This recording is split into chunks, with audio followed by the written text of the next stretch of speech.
ايوه يا شريف. لا والله مش في البيت. بيت ايه يا عم؟ انا هربان من دوشه العيال ودوشه مراتي والمذاكره والمدارس بدات ماسكه ايد المقشه وطالعه تجري وراهم في البيت في كل حته يا عم، بلا قرف بلا وش. لا لا بره. لا ننزل نروح فين يا عم؟ قهاوي وكافيهات ودوشه وزحمه. لا لا لا، وبعدين انا بكره الخنقه وبكره الحته الضيقه والحته الزحمه يا عم، كبر دماغك. الواحد عايز كده يقعد في هدوء، يقعد في روقان، يقعد في حته كده واسعه مرتاحه كده. لا لا لا لا. انا فين؟ لا يا عم مش هقول لك انا فين يا عم. اه قاعد في هدوء يا عم بستجم. بالظبط. اه. يا عم وانت مالك، انا فين بقى؟ كبر دماغك فكك مني. اه. تمام. اشوفك. ماشي يا باشا. بألف سلام.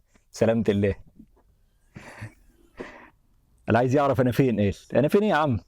ده انا قاعد بستجم. اوسع مكان ممكن تقعد فيه.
من الحاجات اللي عجبتني قوي في تريبولي الصاج بتاعها بسم الله ما شاء الله تقيل ومحمل.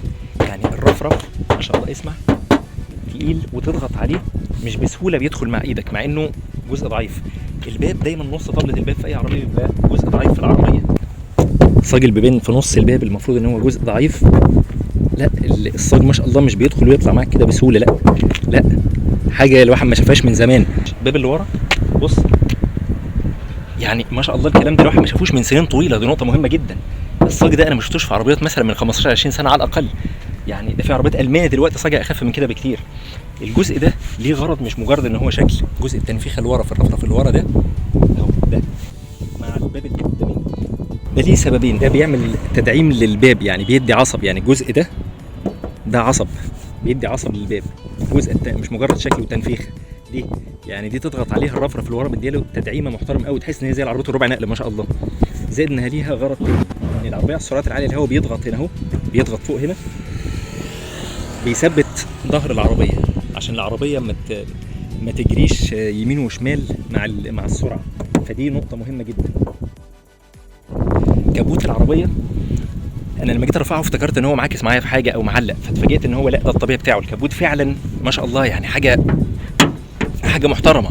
يعني شوف انا برفعه لازم بايدي بالكامل، انسى بقى ان ارفعه بصباعي والكلام ده، لا الكبوت لازم ترفعه بايدك بالكامل وكويس. يعني حاجه بيفكرني بالعربيه بتاعت زمان. الكبوت فعلا تقيل، الكبوت فعلا ما شاء الله كويس.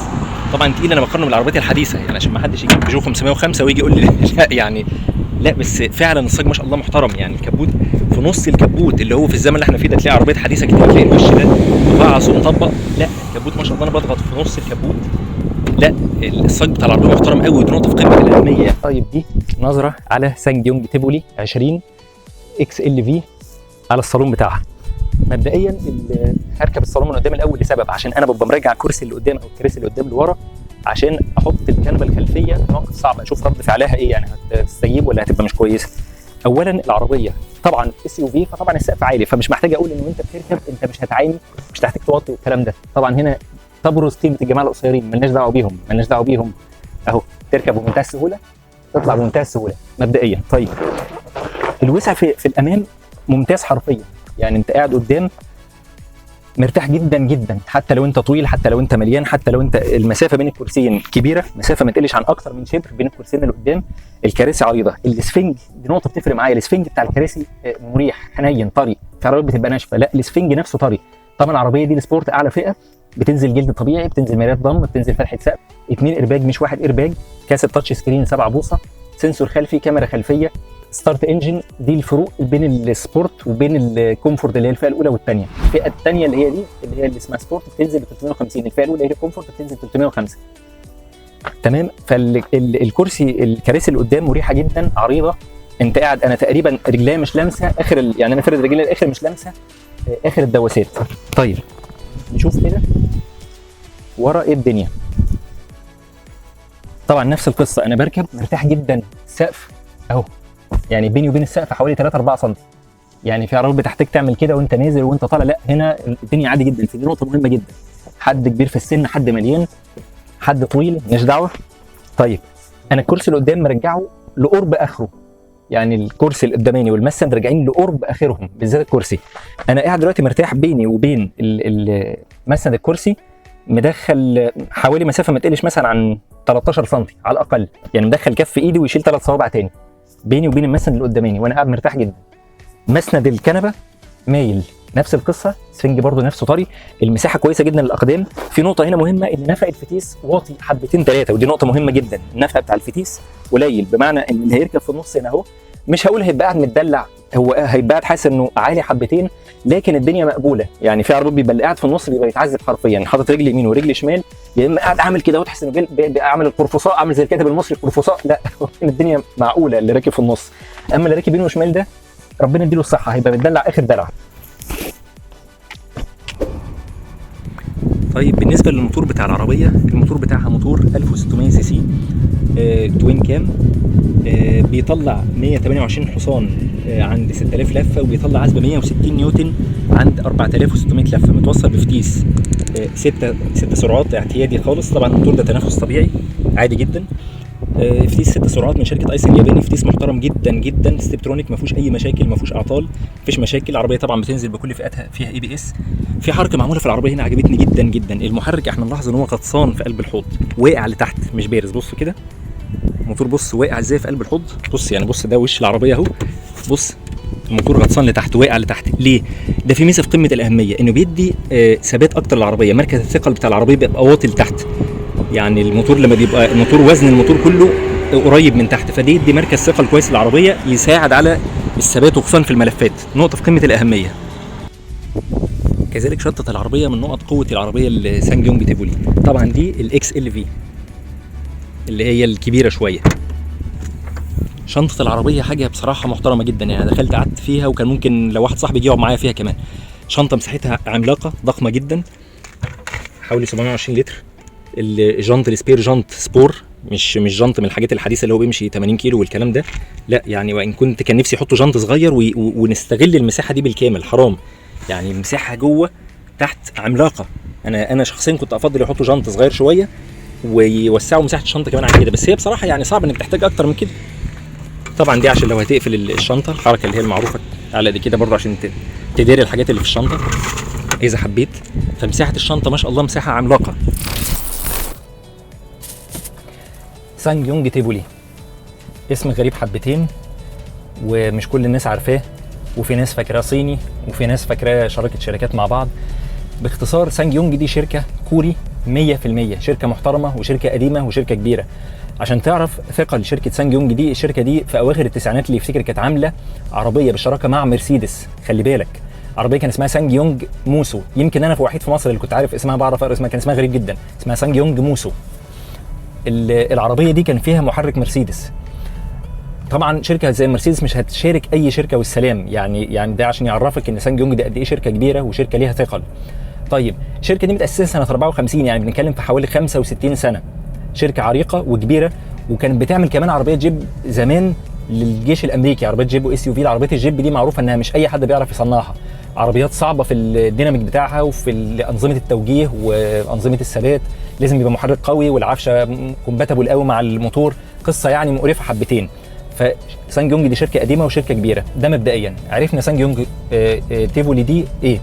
طيب هي تجميع ايه؟ تجميع كوري، يعني العربيه متصنعه ومتجمعه ومتقفله في كوريا بالكامل، ودي نقطه في قمه الاهميه في اي ماركه. العربيه اللي معايا تحديدا النهارده سانج يونج تيفولي دي نازل منها عربيتين، سانج يونج تيفولي العاديه واكس ال في اللي هي طويله حبتين 3 4 5 6 7 8 طويله كده لورا، اللي هي اللي معايا النهارده. الفرق بينهم الشنطه، حجم الشنطه. بقيه العربيتين واحد كويس. طيب العربيتين بينزلوا ايه؟ العربيتين بينزلوا فئتين، فئه اولى اللي هي كومفورت اللي هي فيها الكماليات الاساسيه، وبتنزل واحد اير باج اي بي اس اي بي دي شكرا، مع الكماليات الثانيه الاساسيه وجنوط سبور والكلام ده. الفئه الثانيه بتنزل اسمها سبورت، بتزيد عن الفئه الاولى 2 اير باج، فتحه سقف، كاسه تاتش سكرين 7 بوصه، مرايات ضم، طارت انجن. دي تقريبا الفروق الجوهريه اللي بينهم.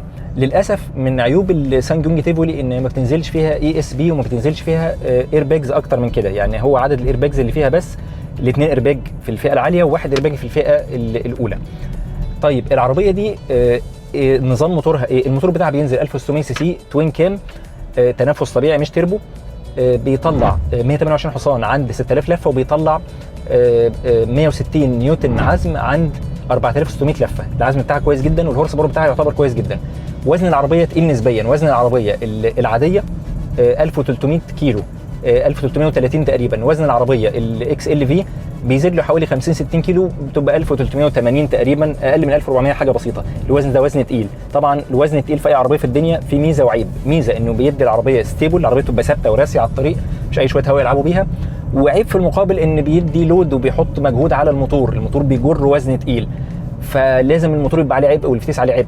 الفتيس بتاع العربيه دي فتيس 6 غيار عادي جدا، مش دور كلاتش ولا اي حاجه، من شركه ايسن الياباني، شركه محترمه جدا بتعمل فتايس للعربيات الثقيله. فالفتيس ده فتيس ياباني محترم جدا جدا، ستيبترونيك، ما فيهوش اي مشاكل وما فيهوش اعطال وما فيهوش، ما حدش اشتكى منه نهائي. نقلات الغيارات بتاعته كويسه، ناعمه، مش عصبيه. التجاوب بتاع الفتيس كويس، مش خطير، مش رائع، بس كويس. الفتيس متجاوب معاك، يعني بيفهم انت عايز ايه. انظمه القياده في العربيه دي فيها 3 انظمه. احنا قلنا بتنزلش اي اس بي الكترونيك ستابيليتي بروجرام، لكن العربيه بتنزل فيها نظام اسمه انتر حرف دبليو كده، بيدي العربيه ثبات على الطرق الزلقه شويه، حاجه بديله للاي اس بي. وبي اللي هو اختصار باور، اللي هو السبورت، يعني انت اكنك ساعه السبورت مود، بيخلي العربيه عصبيه، بينقل على الار بي ام متاخر شويه. والنظام اللي هو الايكو ايكونومي اقتصادي، اللي هو بيوفر بنزين وبيخلي العربيه ادائها نايح حبتين. دي 3 انظمه. في طبعا زي ما قلنا الدركسيون، في 3 انظمه تقل للدركسيون. طيب العربيه بعيدا بقى عن الكلام الرغي الكتير ده كله، ايه ظروفها؟ العربيه دي ببساطه عربيه جيده لجيده جدا. باختصار لو انت عايز تركب عربيه من افضل العربيات في الاس يو في، ان ما كانتش افضلهم في الفئه السعريه دي، سانج يونج تيفولي، سواء الصغيره او الطويله. انا شخصيا بستشك القصيره شويه، لكن الطويله اكثر عمليه طبعا. قوي الوحيد ان الشنطه بتاعتها عملاقه 720 لتر، الصغيره الشنطه بتاعتها 423 لتر، فمساحه الشنطه في العربيتين كويسه، بس الكبيره شنطه عملاقه. الصالون بتاع العربيه ممتاز، قدام ورا انت راكب مرتاح قوي قوي قوي، لا غبار عليه، صالون حرفيا ممتاز. خامات العربيه جيده، بالنسبه لفئتها السعريه. العزل بتاع العربيه كويس، صوت الهواء بيبقى عالي شويه على السرعات العاليه وانت مسافر فوق ال 100 120 عالي نسبيا، وده شيء منطقي لان العربيه عاليه فبتصد الهواء جامد، يعني العربيه واقفه في وش الهواء وعاليه فنوعا ما منطقي. صوت الموتور مش عاجبني، صوت الموتور خشن جوه العربيه، انت لما بتدورس في العربيه شويه بتسمع صوت الموتور بوضوح، يعني بتلاقيه واصل لك في الصالون كويس، خصوصا لو قافل الازاز والدنيا ساكته. لو متجوز ومخلف ومعاك عيال مش هتسمع لا صوت الموتور ولا غير صوت الموتور، مش هتسمع حاجه ابدا، انت مش هتسمع حاجه، مش تبقى عايز تسمع حاجه. لكن الناس الطبيعيه العاديه يعني اللي بيركب العربيه والدنيا ساكته هيسمع صوت الموتور بوضوح شويه جوه الصالون، مش مزعج لكن هتسمعه شويه جوه الصالون. عفشه العربيه عفشه انا شايفها كويسه جدا جدا، عفشه محترمه ومتينه في المطبات والنقر والحفر، تحس ان العربيه ايه، عارف انت واحد عافي، واحد كده في حاجه يا كابتن، في حاجه في دماغك، تحس ان لا ما فيش حاجه. تمام. في نفس الوقت على السرعات العاليه ثبات العربيه جيد، احيانا بيوصل لجيد جدا برضه بالنسبه لان اس يو في وعربيه عاليه. ارتفاع العربيه الخلوص الارضي عن الارض 18 سم، يعني حاول تحك في اي مطب، حاول مش هتعرف. ارتفاع ممتاز حرفيا، ده شيء طبيعي في الاس يو في. فالعفشه في النقر والحفر والمطبات مش اكتر عفشه طريه لكن كويسه مش هتضايقك. في نفس الوقت على السرعات العاليه العفشه ثباتها كويس جدا. فالعفشه بتاع العربيه كويسه، قدام ماكفيرسون، ورا تورشون بين، فالعربيه من ورا بتبقى ناشفه شويه، اللي راكب ورا يحس سنه بحته النشوفيه، قدام تبقى الدنيا اريح. فلو جبت اس يو في حاول ما تركبش ورا، لكن في المجمل العفشه بتاعتها كويسه جدا. صاج العربيه تقيل قوي، يعني انا مش عايز اقول ان دي يمكن اتقل صاج عربيه ركبتها اخر 5 سنين 10 سنين بعد الاوكتافيا. طبعا الاوكتافيا ده موضوع تاني، ده جرار زراعي، ده مش حاطين فيها صاج، ده موضوع تاني. لكن في العربيات الحديثه الصاج ما شاء الله فعلا صاج محترم جدا. وسائل الامان في العربيه بعافيه حبتين، يعني 1 ايرباك الفئه الاولى، 2 ايرباك الفئه الثانيه، اي بي اس اي بي دي، خلاص خلصنا. فيعني دي سلبيه شويه في العربيه. بس نرجع ونقول بالنسبه للفئه السعريه، انت بتتكلم الفئه الاولى ب 305,000، عربيه ب 300,000 فيها كل الكمالات دي، فيها الامكانيات دي، فيها الموتور ده، فيها الثبات ده، فيها الفتيس ده. لا عربيه محترمه قوي، يعني العربيه دي بتحط المنافسين في مأزق. يعني مين من المنافسين ب 300,000 موبايل من على الجيمبل اركن ولا ثبت ازاي ده؟ ثواني معلش انا خدت مطب نغره محترمه، الموبايل طار من على الجيمبل معلش. طيب فهي بتحط المنافسين في مأزق قوي لان السعر منافس جدا. في عربيات سيدان ماركات عاديه جدا، وفي بعض ماركات صيني بتبدا من 300,000 جنيه، وعربيه سيدان مش اس يو في. الاس يو في دي اللي فاهم عارف انها قصه ثانيه. العربيه طبعا جر امامي، وكان في فئات منها 4x4، لكن خلينا في العادي. فحتى الفئه العاليه منها ب 350 سعر منافس جدا جدا. الخامات الداخليه بتاع العربيه جيده جدا، عزل كويس، تكييف كويس، واخد كماليات ممتازه وكاميرا خلفيه وسنسور خلفي، طاره مالتي فانكشن، مثبت سرعه. لا العربيه فعلا كويسه. وبعدين بعيدا بقى عن قصه فيها اي اس بي او ما فيهاش اي اس بي، في عربيات فيها انظمه امان كتيره بس تلاقيها برده مش قد كده، وفي عربيه ممكن ما فيهاش انظمه امان عاليه بس العربيه تحس انها متماسكه. فرامل العربيه ما شاء الله جيده جدا، متجاوبه، يعني الفرامل فعلا حساسه، وبحس انها ذكيه، بتعرف ضغطه رجلك وتقيس عليها. يعني لما تضغط ضغطه حساسه مش ما تقفش مره واحده، تقلت رجلك شويه لا بتقفش بسرعه شويه. الفرامل فعلا ممتازه. توكيل عربيه، توكيل عربيات هو اسمه توكيل عربيات، توكيل ما سمعناش عليه شكاوى حتى الان. توكيل اللي واصلني منه انا ما اتعاملتش معاه شخصيا انه توكيل محترم جدا، بيحترم العملاء. لو في اي مشكله في العربيه او فرضنا عيب صناعه بسيط، يعني فتيس قشر مع حد مش عارف ايه، حاجات عبيطه جدا كده، التوكيل بيغيرها فعلا في الضمان، فما سمعناش اي مشاكل عليه. من المميزات اللي عجبتني في العربيه الاداء بتاعها متجاوب كويس، خصوصا على وضع البي اللي هو باور او السبورت. يعني ثبات العربيه كويس جدا، عفشه العربيه ممتازه، صالون العربيه ممتاز، شنطه العربيه ممتازه، الخامات الداخليه والعزل هنقول جيد، اللي ممكن يوصل جيد جدا احيانا. تكييف العربيه، الكماليات، كل ده بالنسبه للفئه السعريه. انتشار قطع الغيار بدات تنتشر. اسعار الصيانات في التوكيل بتاعتها كويسه، هنقول جيده، مش ممتازه لكن جيده. نسيت اقول برضو بتنزل بفتحه سقف الفئه اللي هي السبورت مش الكومفورت. فدي كلها مميزات في العربيه. عيوب العربيه ايه؟ عيوب العربيه اول حاجه صوت الموتور عالي اول الدواره، يعني اول ما تدور العربيه تسمع صوت الموتور خشن اول ثانيتين وبعد كده يوطى. ده مش عيب بمعنى عيب في العربيه، هي العربيه طبيعتها كده، وده ليه حل انك بتحط زيت لزوج اخف شويه فبيبقى افضل في الموضوع ده. كذلك لو عايز الفتيس ما تحسش بنقله الجيرات اكتر يبقى انعم، هو ناعم بس عايزه انعم تحط لزوجة زيت اقل شويه افضل، يعني بيدي اداء افضل. كمان العربيه كنت اتمنى اشوف خامات افضل من كده شويه، بس مش قادر اتكلم عشان الفئه السعريه.